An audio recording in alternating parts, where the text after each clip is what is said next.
Kenyon, and just as we were preparing for this live hit, we asked this gentleman whether perhaps he had just received the vaccination, and it turns out that he did. Mr. Kenyon is 91 years old, and I'd like you to tell us how you came to get the vaccine this morning, how it happened.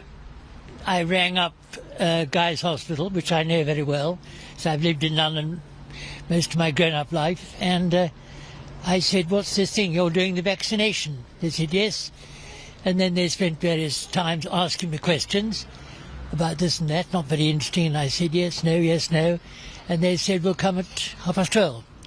Of course, I couldn't damn well find anywhere to park my car, so I was late. Anyway, I'm here now, and I got inside, and they duly put me on a list. I went off and had a rather nasty lunch, and then came back, and they were ready for me. And no, it didn't hurt at all. I didn't know the needle had gone in until it had come out. It was very interesting. No, it was painless. And it was a quick in and out for the needle, like any vaccination. Exactly. Well, if you don't, vaccinations aren't very common, are they? One has inoculations. No. Well, So you called this morning, sir. I rang up the hospital and said, "I'd like to be vaccinated. You're vaccinating, aren't you?" I've seen it on the news, watched the news. And they said yes. I said, and then they asked me questions. They said, "Come at 12:30. How do you feel that you are now one of the first people in the country to have received the first dose of this vaccine? One of the first people in the world. How do you feel about it? I don't think I feel about it at all, except that I hope I am not going to have the bloody bug now. I don't intend to have it because I've got granddaughters and I want to live a long time to enjoy their lives. Have you been able to see them much this past year? No, I'm not hugged them. Now I'm going to for Christmas. And they're going to be, their parents, my daughter and son-in-law, are going to make quite sure they're able to be hugged. Have you told them? Do they know? That I've been? No, I'm telling them, going home and tell them now. Nobody knows. You're the first to know.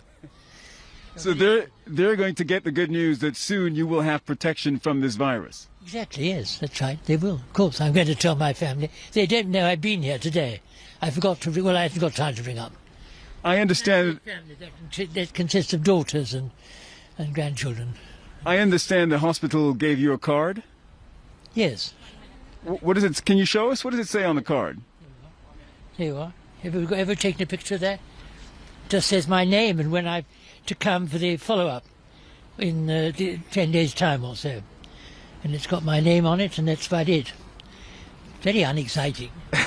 So you should be coming back in 21 days' time, and according to NHS guidance, 7 to 10 days after that, which brings us to early January, you should have developed protection, immunity from the coronavirus. And that, sir, is when you should be able to hug your family and your... Absolutely. That's my intention. Yes, I don't intend to have it. Well, there's no point in dying now when I haven't lived this long, is there? I don't plan to, anyway. Martin, thank you so much for sharing your experience with us today. My pleasure to meet you. Well, it's been our pleasure to meet you, too. And look, these are just these incredible human stories that have been percolating throughout the day from this hospital here, Guy's Hospital in central London. Great place. And from 50 more hospitals in England and dozens more across the UK. And it is just the beginning of this mass vaccination program. For the moment, it's just a trickle. A few people, 800,000 doses are in country. That's enough for 400,000 priority patients like Martin Kenyon, whom we just met.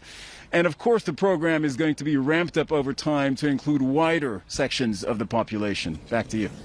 I was sitting here, I'm sure Jim too, beaming from ear to ear that entire interview and applauding when Martin Kenyon said, "There's no point in dying now, Cyril.